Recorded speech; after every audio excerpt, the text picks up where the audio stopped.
I notice in my own conversations with leftists, when I mention that the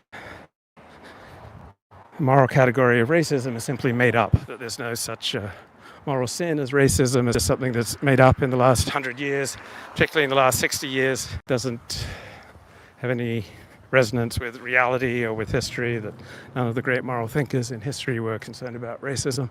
They are just speechless. They don't know what to do with that. They don't know how to interact with it. They don't know how to counter it. They just look lost at sea.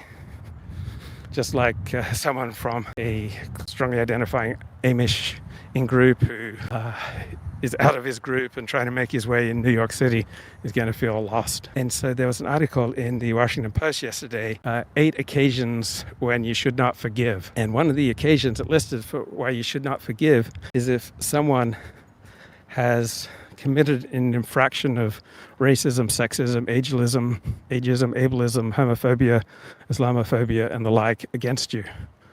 That you should not forgive that because you are standing up for the moral categories of racism, ageism, sexism, etc. I was just thinking, what an incredibly self-destructive way to live. So the best definition of forgiveness that I find works in real life is that it's simply a decision to release, right? It's simply a decision to stop obsessing over something.